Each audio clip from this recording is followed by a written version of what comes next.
Hello everyone. তো আগের ক্লাসে আমরা সেলের ব্যাপারে অনেক কিছুই জেনেছিলাম, যেমন সেলের ডেফিনেশন, ওর বেসিক শেপ, স্ট্রাকচার, ফাংশন, সেলকে কেন structural and functional unit of life বলা হয়, আর তার সাথে কে ডিসকভার করেছিল সেটা, আর সেল অর্গানিলস এর ব্যাপারেও কিছুটা পড়েছিলাম। এবার লেফট ওভার পোর্শন আমরা আজকে কমপ্লিট করতে চলেছি। তো লাস্ট আমরা যে সেল অর্গানিলসটা পড়েছিলাম সেটা ছিল হচ্ছে এন্ডোপ্লাজমিক রেটিকুলাম। আশা করি সবার মনে আছে। তো আজকে আমরা পড়বো হচ্ছে বাদবাকি সেল অর্গানিলস গুলোর ব্যাপারে। ফার্স্ট আমরা পড়বো গলগি বডিজ এর ব্যাপারে, নেক্সট আমরা পড়বো লাইসোজোমস, আর লাস্ট আমরা পড়বো প্লাস্টিডস। ওকে, সো ফার্স্ট আমরা গলগি বডিজ দিয়ে স্টার্ট করছি। গলগি বডিজ হচ্ছে এরকম সেল অর্গানিল যারা মেনলি আমাদের প্যাকেজিং এর কাজে হেল্প করে। প্যাকেজিং বা স্টোরেজ মেন হচ্ছে আমাদের, এরা স্টোর করতে কাজে লাগে, জাস্ট লাইক ভ্যাকিউলস। তো এরা মেনলি স্টোরেজ আর প্যাকিং এর জন্য রেসপন্সিবল। ঠিক আছে, গলগি বডিজ এরা দেখবে মেনলি ভেসিকলস এর ফর্মে অ্যারেঞ্জ থাকে, মানে ঠিক এরকম ব্যাপারটা থাকে, এরকম ব্যাপারটা থাকে। গলগি বডিজ মেনলি এরকম করে ভেসিকলস এর ফর্মে থাকে, আর এরগুলো ছোট্ট ছোট্ট গ্র্যানিউলস এরকম টাইপের ফ্লোট করতে থাকে এই সেল অর্গানিলস এর সাইডে। তো এরকম ভেসিকলস ফর্মে আমাদের গলগি বডিজ অ্যারেঞ্জ থাকে। তাহলে আমি কি কনক্লুড করলাম, যে গলগি বডিজ মেনলি আমাদের স্টোরেজ আর প্যাকেজিং ফাংশনে কাজে লাগছে। কেমন? আমাদের নেক্সট সেল অর্গানিল কি? লাইসোজোম। লাইসোজোম হচ্ছে এমনই একটা সেল অর্গানিল যেটা শুধু যতক্ষণ অব্দি কাজ আছে, মানে the time till they work they leave, তাছাড়া ওরা কিন্তু এক্সট্রা সেল অর্গানিল হিসেবে থাকে না, ওরা নিজে নিজেই বার্স্ট হয়ে যায়। এই জন্য লাইসোজোমকে আরেকটা টার্মে বলা হয়, যেটা কি না, সুইসাইড ব্যাগস। তো এটা তোমাদের ইম্পর্টেন্ট কোয়েশ্চেন আসতে পারে যে why lysosomes are called suicide bags, বা অবজেক্টিভ টাইপের কোশ্চেনও এলো যে which of the following cell organelle is known as suicide bags। তোমাকে চারটে সেল অর্গানিলের অপশন দিয়ে দিল, যেমন গলগি বডিজ, লাইসোজোম, প্লাস্টিড থাকলো, বা মাইটোকন্ড্রিয়া, বা নান অফ দিসও থাকতে পারে। তো তোমাকে চুজ করতে হবে কোনটাকে সুইসাইড ব্যাগ বলে। তো আমাদের মেনলি লাইসোজোমকে সুইসাইড ব্যাগ বলা হয় এখানে। কেন বলা হয় সেটা আমি বললাম, কেননা এদের যতদিন ফাংশন এরা ততদিনই লিভ করে, বাদ বাকিটা এদের থাকার কোনো দরকার নেই। তারপরে কি হয়, এরা মেনলি মারা যায়, মানে নিজে নিজেই নিজেদেরকে ডিস্ট্রয় করে নেয়, তাই জন্য এদেরকে সুইসাইড ব্যাগস বলা হয়। কেমন? আর লাস্ট যে আমাদের সেল অর্গানিল সেটা কি? প্লাস্টিডস। প্লাস্টিডস মেনলি তিনটে ফর্মে হয়, আর প্লাস্টিড শুধু প্ল্যান্ট সেলে প্রেজেন্ট থাকে, অ্যানিমাল সেলে কিন্তু প্লাস্টিড থাকে না। তো প্লাস্টিডের তিনটে ফর্মস হচ্ছে, ফার্স্ট হচ্ছে ক্লোরোপ্লাস্ট, সেকেন্ড হচ্ছে ক্রোমোপ্লাস্ট, আর থার্ড হচ্ছে আমাদের লিউকোপ্লাস্ট। লিউকোপ্লাস্ট, ঠিক আছে। ক্লোরোপ্লাস্ট নামটা আশা করছি একটু সবার শোনা শোনা লাগছে, কি তাই তো? কেন? কেননা ক্লোরোপ্লাস্ট হচ্ছে আমাদের মেন একটা প্ল্যান্টের সেই গ্রিন পিগমেন্ট যেটার জন্য আমাদের প্ল্যান্টের সব থেকে বড় ফাংশন ফটোসিনথেসিস ক্যারি আউট করা হয়, তাই তো? ফটোসিনথেসিস প্রসেসটা আশা করছি সবাই পড়েছো এখনো অবধি, যে যেই প্রসেসে এই ক্লোরোপ্লাস্টের যে ক্লোরোফিল পিগমেন্টটা থাকে, ক্লোরোপ্লাস্টে তোমাদের ক্লোরোফিল থাকে, ক্লোরোফিল, যেটা কিনা একটা গ্রিন পিগমেন্টিন প্লান্ট, যেটার জন্য আমাদের ফটোসিনথেসিস টেক প্লেস করে, the process by which green plants make their food in the presence of sunlight, carbon dioxide and water। তো সেটা মেনলি হয় আমাদের এই পিগমেন্টটার কারণে।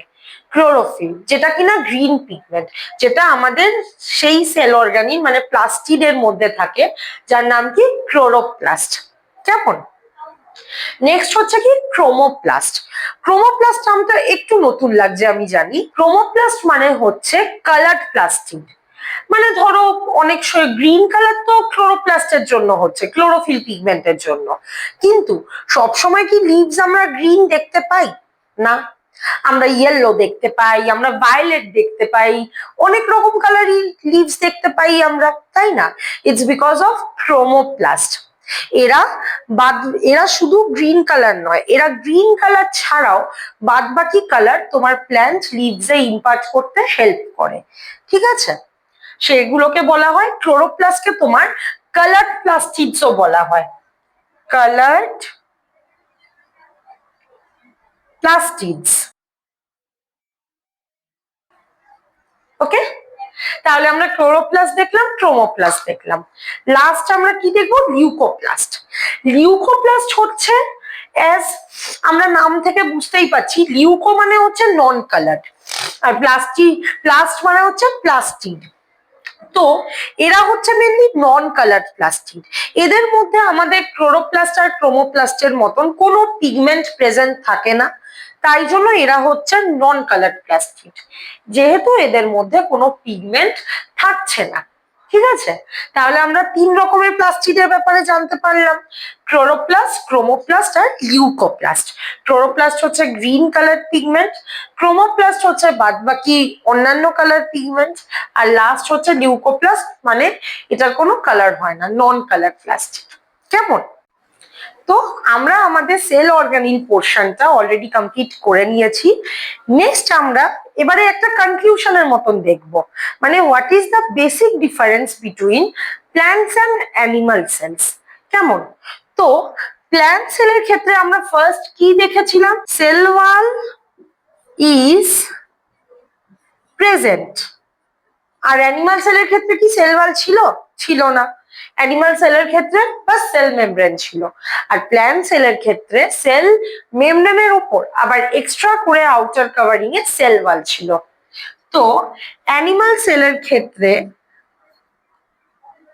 Sell wall is absent. কেমন? তাহলে প্ল্যান্ট সেলের ক্ষেত্রে আমরা দেখতাম হচ্ছে সেল ওয়াল থাকে, আর অ্যানিমাল সেলের ক্ষেত্রে আমরা দেখলাম সেল ওয়াল কিন্তু থাকে না। নেক্সট পয়েন্ট আমরা দেখে নেব, vacuoles are more prominent and large। মানে এই ক্ষেত্রে ভ্যাকিউলস যেটা হয় স্টোরেজ হিসেবেই কাজ করে, যেটা আমি গলগি বডিজ পড়ানোর সময় মেনশন করেছিলাম, যে ভ্যাকিউলস বলেও আমাদের একটা পোর্শন হয় সেল অর্গানিনতে। তো ওইখানে কি হয়, ভ্যাকিউলস তোমার প্ল্যান্ট সেলে মোটামুটি এতটাই এরকম বড় শেপের থাকে, যেটা মেইনলি কিছু গ্র্যানিউলস টাইপের মলিকিউলস বা ফুড এগুলো স্টোর করে রাখে, বা মেইনলি প্ল্যান্টস এর ওয়েস্ট প্রোডাক্ট স্টোর করে। কেমন? তো ভ্যাকিউলস এই কাজে লাগে প্ল্যান্ট সেলের মধ্যে, ওই জন্য ভ্যাকিউলস প্রমিনেন্ট। প্রমিনেন্ট মানে এবার আমি তোমাদের বলি, প্রমিনেন্ট মানে এবার এই সেলের ক্ষেত্রে মেইনলি আমরা একটা জিনিসই বুঝবো, যে অনলি ভিজিবল আন্ডার মাইক্রোস্কোপ। ওকে, তো সেলের ক্ষেত্রে আমরা প্রমিনেন্ট মানে এটাই দেখবো যে it is only and only when it is visible under microscope. মাইক্রোস্কোপের ব্যাপারেও যখন তোমাদের মেনশন করলাম, তখন মাইক্রোস্কোপেরও ভ্যারাইটিস আমি তোমাদেরকে বলবো এই ভিডিওতে। কেমন? তো আপাতত এটা বলি যে ভ্যাকিউলস অনেকটাই প্রমিনেন্ট, মানে বড় সড়ো আর কি, আর দেখা যায় prominent. Okay, and then in animal cell vacuoles are either small or absent। তো অ্যানিমাল সেলের ক্ষেত্রে কি ঠিক উল্টো জিনিসটা, ভ্যাকিউলস হয় তোমার খুবই ছোট হবে, না হয় একদম অ্যাবসেন্ট মানে থাকবেই না। কেমন? তো ভ্যাকিউলস এর ক্ষেত্রেও আমরা একটা ডিফারেন্স পেয়ে গেলাম এখানে, যে প্ল্যান্ট সেলের ক্ষেত্রে ভ্যাকিউল হচ্ছে প্রমিনেন্ট, মানে easily visible under microscope obviously, and large মানে অনেকটা বড়, যে অনেকটা ওয়েস্ট প্রোডাক্টস তোমাদের স্টোর করে রাখতে পারে। অ্যানিমাল সেলের ক্ষেত্রে কি হবে, ভ্যাকিউলস হচ্ছে খুবই ছোট, না হয় একদম অ্যাবসেন্ট, মানে থাকেই না। কেমন? আর আরেকটা লাস্ট পয়েন্ট আমরা দেখবো,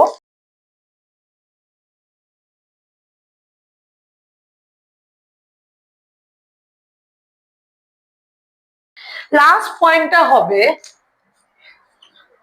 প্লাস্টিডস নিয়ে। প্লাস্টিডস আর প্রেজেন্ট, মানে এই ক্ষেত্রে যে প্লাস্টিড বলে যে লাস্ট সেল অর্গানিলটা আমরা পড়লাম, প্ল্যান্ট সেলের ক্ষেত্রে প্লাস্টিড কিন্তু থাকে, কিন্তু অ্যানিমাল সেলের ক্ষেত্রে প্লাস্টিডস আর অ্যাবসেন্ট। অ্যানিমাল সেলের ক্ষেত্রে প্লাস্টিক থাকে না, কেননা স্বাভাবিক বিষয়, প্ল্যান্টস কে আমরা শুনতে পাই সবসময় যে প্ল্যান্ট ফটোসিনথেসিস করে, নিজেদের খাবার নিজেরা বানায়, লাইক অটোট্রপস, তাই না? কিন্তু অ্যানিমালদের ক্ষেত্রে আমরা সবসময় কি শুনতে পাই, that animals are dependent on plants for their food, মানে দে আর হেটেরোট্রপস। তো অ্যানিমালের ক্ষেত্রে তো ফটোসিনথেসিস করাটা কোনো কাজেরই নয়, তাই না? তার জন্য ফটোসিনথেসিসের জন্য ওদের যে জিনিসপত্রগুলো দরকার, যে সেল অর্গানিলটা দরকার, সেটাও তো থেকে কোনো কাজ নেই, রাইট? তো ওটাই হচ্ছে ব্যাপার মেনলি। প্ল্যান্ট সেলের ক্ষেত্রে ওই জন্য আমাদের প্লাস্টিডসটা খুবই নেসেসারি, প্লাস্টিড যেখানে প্রেজেন্ট থাকে, আর অ্যানিমাল সেলের ক্ষেত্রে প্লাস্টিডস তোমার অ্যাবসেন্ট থাকে, প্লাস্টিডস থাকে না। কেমন? ওকে, তো ফাইনালি আমাদের সেল অর্গানিলস পোর্শন কমপ্লিট হয়ে গেছে। এবারে আমরা সেল থিওরি নিয়ে পড়ব। কেমন? সো সেল থিওরি আমাদের মেইনলি দুজন সায়েন্টিস্ট দিয়েছিলেন, সায়েন্টিস্ট ক্লেডেন অ্যান্ড স্কোয়ান। সেল থিওরির মেইনলি তিনটে ভাগ ছিল আমাদের, কি কি?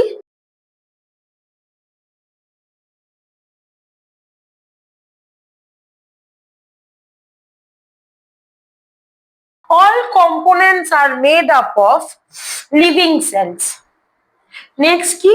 Cells are the structural unit of life. আর 3 নম্বর কি ছিল?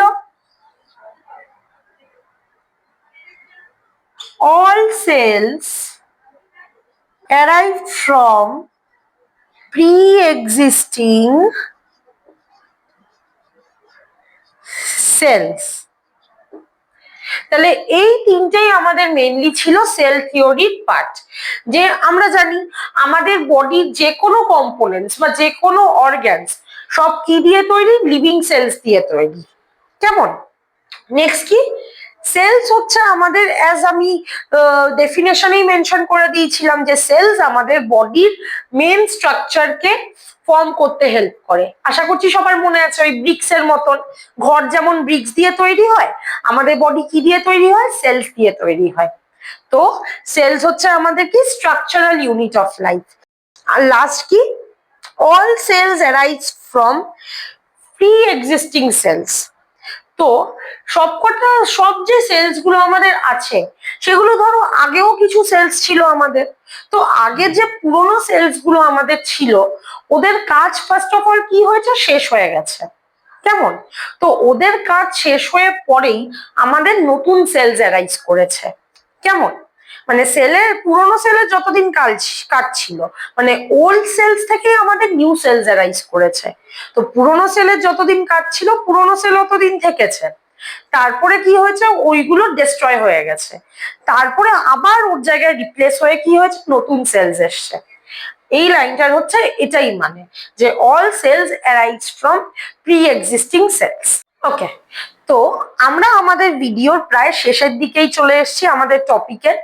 এখানেই আমরা মেন পোর্শন, যা যা সেলে ইম্পর্টেন্ট আছে আমরা কভার করে নিয়েছি। বাস লাস্ট একটা বেসিক নলেজ যেহেতু আমি মেনশন করেছি অ্যাবাউট মাইক্রোস্কোপ। তো মাইক্রোস্কোপ আমাদের মেনলি 3 রকমের হয়। ফার্স্ট হচ্ছে সিম্পল মাইক্রোস্কোপ, যেটা কে ডিসকভার করেছিলেন? Anton von Leeuwenhoek. নেক্সট হচ্ছে কম্পাউন্ড মাইক্রোস্কোপ, যেটা রবার্ট হুক আবিষ্কার করেছিলেন। আর লাস্ট হচ্ছে আমাদের ইলেকট্রন মাইক্রোস্কোপ। ইলেকট্রন মাইক্রোস্কোপ আবিষ্কার করেছিলেন রুস্কা অ্যান্ড নন। তাহলে এই তিনটে আছে আমাদের main microscope, simple microscope, compound microscope, আর লাস্ট হচ্ছে আমাদের ইলেকট্রন মাইক্রোস্কোপ। সিম্পল মাইক্রোস্কোপের আন্ডারে বা সিম্পল থিংস আমরা অবজার্ভ করতে পারতাম আন্ডার দিস মাইক্রোস্কোপ। কম্পাউন্ড মাইক্রোস্কোপের এই লেভেলের থেকে একটু বেশি লেভেল, আর কম্পাউন্ড মাইক্রোস্কোপের ক্ষেত্রে আমরা পাওয়ারটাকে আরেকটু ম্যাগনিফাই করতে পারতাম। কেমন? আর লাস্ট আমাদের কি ইলেকট্রন মাইক্রোস্কোপ, যেটা সব থেকে বেশি ভাবে আমরা হাই ম্যাগনিফাইং পাওয়ার দিয়ে দেখতে পারতাম, কারণ এরা ইলেকট্রন ইউজ করতো মাইক্রোস্কোপের জন্য, ইলেকট্রনস। তো তার জন্য সব থেকে বেশি ম্যাগনিফাইং পাওয়ার হাই হচ্ছে আমাদের কিসের?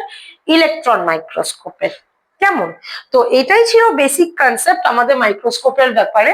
মেনলি এখান থেকে ইম্পর্টেন্ট কোশ্চেন আসতে পারে যে কে কে এটা আবিষ্কার করেছিলেন, ডিসকভার করেছিলেন, এটা ইম্পর্টেন্ট কোশ্চেন। আর কত সালে করেছিলেন, এইটাই। আর কার ম্যাগনিফাইং পাওয়ার সব থেকে হাই, এরকম অবজেক্টিভ কাইন্ড অফ কোশ্চেন্স আমাদের আসতে পারে। তাহলে ফাইনালি আমরা আমাদের টপিকের এন্ডে চলে এসেছি। এই পোর্শনে আমরা যত ইম্পর্টেন্ট টপিকস ছিল আমাদের, আমরা কভার করে নিয়েছি। কেমন? তোমাদের যদি কোনো ডাউট থাকে বা কোনো প্রবলেম থাকে, অসুবিধা থাকে কোনো জায়গায় বুঝতে, তো তোমরা আমাকে কমেন্ট সেকশনে অবশ্যই জানাবে। Thank you for watching this video. Please follow উত্তরণ।